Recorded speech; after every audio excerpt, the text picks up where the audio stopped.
championship title on the line here.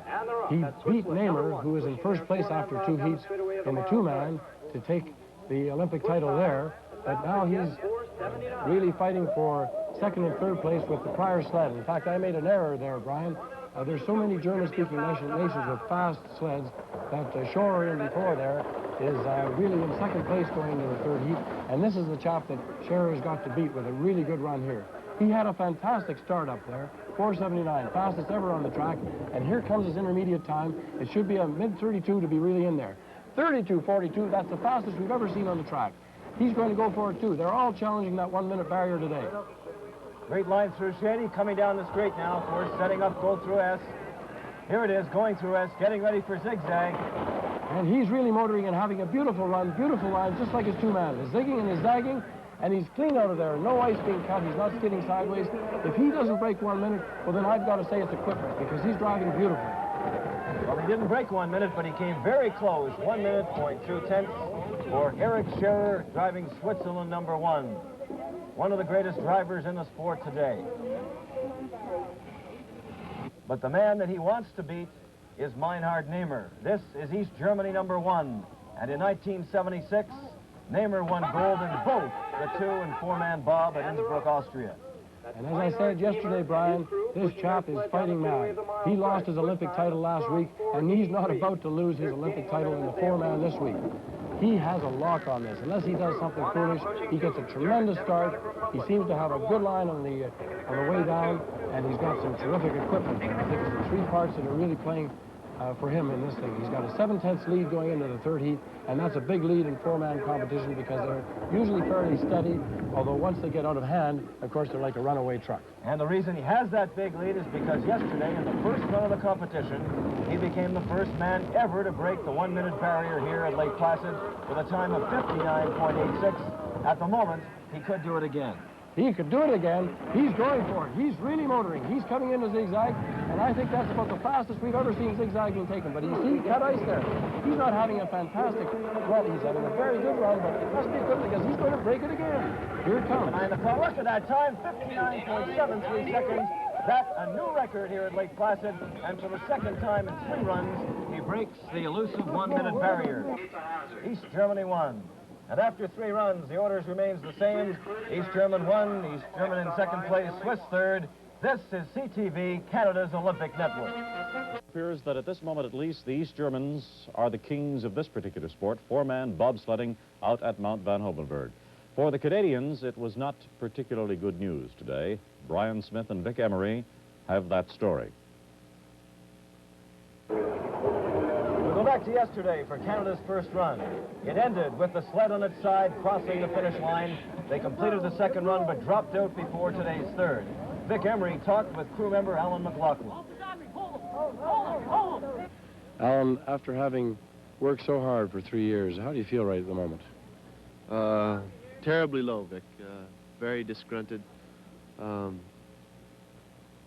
It's a feeling I can't explain. So much has gone into this, so much time and so much effort, and to be stopped cold like this, unbelievable. Was the team hurting too bad physically to go down today? Vic, they weren't 100%. Bob Wilson sustained some injuries in the flip for the first run, and in the second run we carried him off the lip in Shady, and he got his arm crushed between the wall and the number 2, Serge Cantan's push bar, and it crushed his muscles. He tore his muscles in his forearm. He had no feeling in his arm, so he wasn't 100% to push this morning. And we had a meeting, and Martin Glenn decided that it was better if we pull out and just have what we've done so far.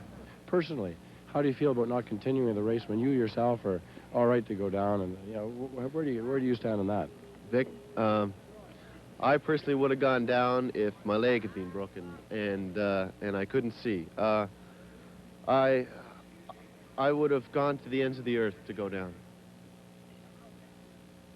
From the very first run, this sled has dominated the 4-man bobsled competition. This is East Germany #1, driven by Meinhard Namer. In 1976, he won gold in both 2- and 4-man. and of course is on his way to winning another this year. Well, there's no question about it, Brian, that this chap is a great champion. He's had many world and Olympic medals, and he's going for it again right now. A 4:90 start. He has a lock on the field. He has a 1 second advance going into this final heat, but he has a little tick there, and he'll have 1 or 2 other ticks. In his first run, he became the first person ever to break the 1 minute barrier with a time of 59.86. In his third run, he had a time of 59.73, even better than the first, and that is why he has this big lead. And when you've got a lead like that, you can't really protect a lead in bobsledding in the sense that you can drive a safe line, but you can just, be slightly different in the way you take your line so that you're not going absolutely to the limit, even though the runs are designed theoretically to allow you to go full out. You don't have to worry about acceleration. But see, he's really moving nicely down through here. He's got good, clean lines, not right up to the top of every corner, and he skids around a little bit here and there, but that equipment's got to be helping him. It's just got to be in all the practices he gets. Here comes his time. Look at that. 1:00:30. Another great time. He's way ahead. There's the final time, good enough for a gold medal for Maynard Nehmer of East Germany. He will win the final gold of competition on the sledding at Lake Placid. Back on the top as we continue with the 4th run action. This is Sweden 1, driven by Carl Erik Eriksson. We have mentioned before he is 50 years of age, the oldest person here at the Lake Placid Olympics competing. Well, I can only hope for Carl Erik. He had a very disappointing 2-man competition last week. He was among the first 6 or 7 going into the last heat, and then he blew it. And that wasn't the first time that he's won championships. You see him go around that corner right there? He skidded around, trying to get into the corner too early. I just only hope that he doesn't have that inconsistency that he had in the 2-man, because when these things get out of hand, they really get out of hand. Let's see how he goes into the corner before Shady. That will tell me whether he's really got on top of this sliding run. He's got a very good intermediate time. He's cut down a little bit quick on Shady. He's lopped off the end of it. He seems to be a little unsettled. He gets very nervous near the end. Here comes his little S, and he's going over it. Watch out! Going over! Oh, no! He's gone over into the straight before zigzag. I think he's lost a man. There's still 3 on the sled. They're not going to be too badly off as far as being hurt, but they're out of the competition. You've got to all finish, and of course, he's lost all that time. There's the end of any chance he would have had for the first 5. That is now a 3-man bobsled. The time, 1:02.56. The brakeman has fallen out. Well, we'll probably see a slow motion of this. That's just so sad for Carl Erik. That was going to be his last ride. At age 50, he should really hang up his runners. And, it's rather difficult to decide what to do. Here's a slow motion about a driver that has this kind of tendency to succumb to pressure. In the Canadian case, the boys had a bad heat, the first heat yesterday, and the coach and the manager decided to withdraw them. And maybe that's the thing to do in a dangerous sport. Some of the boys really wanted to slide. It's very difficult to decide. I, of course, would always like to go, but you always have to have confidence in your driver. And you can see the brakeman coming out just about here in that puff of snow there. Fortunately, he was not seriously injured. No, but again, it begs the philosophical question. Do you stick with it if you're starting to not get on top of it, such as the Canadians did? They were doing so well in practice earlier this week, and then it just started to crumble on them. And they finally, turned over in the finish curve yesterday, and then they finally withdrew today. Well, back on the top, this is East Germany number 2, driven by Horst Schonau. 30 years of age. Last year he did not make the team. However, he was successful and is back again this year. Well, he's got his work cut out because he and Scherer are having a heck of a battle here for the silver medal. A 4:84 start, a very good start. He's got the equipment advantage, but Scherer really, I think, is the best driver on the run.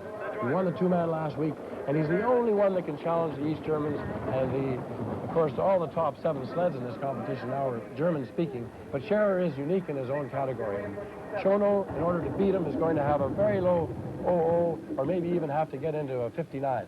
At 32.57, he can do it. Here comes his Shady, and he's motoring it. There's no question he's got the speed, and if he has a good last half, it's going to be really touch and go whether he makes it or not. And you mentioned the importance of the equipment here. Certainly they have the edge. Very much more stable sled than some in the competition. But you see, he's sliding around, but I don't know what there's lots of ice being cut, and when you cut ice, you're losing time, because any skids or tick, that's going to slow you down. The only thing you've got going for you is gravity. Here's his time. 1:34, a very good time for Horst Schonau driving East Germany number 2. We'll have more from Mount Van Hovenberg in a few minutes. Back to you, Lloyd. Thank you very much, Brian and Vic. And as you say, we will be back with more bobsledding. We have one more run coming from the amazing Meinhard Nehmer of East Germany, who has now secured the gold for himself. But let's see how he does on that fourth run. Also, coming up this afternoon, we have live hockey between Sweden and the Soviet Union to be held right here in the Olympic Arena, where the flags are flying outside and where you can see the crowd still rejoicing here in Lake Placid this afternoon over that win by the United States when they secured for themselves the gold medal in Olympic hockey, the first time for them since 1960 and Squaw Valley. So we'll be back. This is CTV, Canada's Olympic Network. And the word from the bobsled run is that Meinhard Nehmer has had his 4 runs, and he has had those 4 runs in less than 4 minutes. He is now unbeatable. That's an incredible record. Meinhard Nehmer on this bobsled run at Mount Van Hoevenberg here in Lake Placid. Now we are going back for more action with Brian Smith and Vic Emery. That is exactly the situation, Lloyd. What we have now are the lower sleds going to try and improve their rankings because Meinhard Nehmer is now unbeatable. This is Great Britain #1, driven by Roger Potter. Yes, well, here we go with GBR 1. If I could correct you there, Brian, that's Jonathan Woodall on the driver's seat, and he is the best driver of the British sled. He's a champion cresta rider, and they move right along. And he's been in about the middle of the pack, and we can only hope that he's going to get in the first 10 in this run. Earlier today, when I was walking the run in between commentary, Prince Michael of Kent, the president of the British Bobsleigh Association, an old bobsled driver himself, suggested that it was getting awfully tough for the have-not nations, those that do not have tracks to compete with these sleds from the German-speaking nations where they have so much ice time. And he suggested that maybe we should reactivate the Commonwealth Cup, such as we used to have in the old days, and it gave the sliders a bit more inspiration to keep going. Well, Great Britain is having a very good run down here. They're doing much better than they did yesterday. Had a nice high shady, a nice G-drop out of there, and here comes the finish time, and it looks like a good one. And we can only hope that they'll come in a little bit faster than yesterday. Well, it's not bad. 101.08 for Great Britain #1. This is Romania #1, driven by Constantin Iancu. And the Romanians, they try hard too. They have a sled run to work with, 495, and so they can get their starts down, such as the German-speaking nations. But they're in the middle of the pack too. They get a good start. They slither around a little bit. The Romanians are good friends of the Canadians. My brother patched up one of them many years ago in St. Lawrence, and we even have a Romanian coach for the Canadian team at this point. And we can only hope that he also will get down into the top 10. And I think he's going to do it with this run. He's got a very, very good upper straight. And here he is coming into the final corner before Shady. 33.14 is about 6/10 behind the leaders, but in the middle of the pack, you can be that far behind and still be in here. There's not much to show between one and the other, really. And we've been very fortunate here during the competition, Vic. Prior to competition, in practice, we had more than 70 accidents on this run. Some of the drivers claimed the track was not safe for 4-man sleds. But as it turned out, in the last couple of days, we've only had really 2 spills. 2 spills, and I think that's enough for 4-man, because when they spill, they really knock you about. There's 750 pounds of metal to crush you into the sidewalls, and that hurts. And there we see the time for Romania #1, 101.33. Back on top, this is Austria #2, driven by Walter Delakarth, rated one of the top Austrian drivers, of course, 33 years of age. And an interesting point, his wife is in the crowd watching him today. Well, it's always nice to have a little bit of partisan support.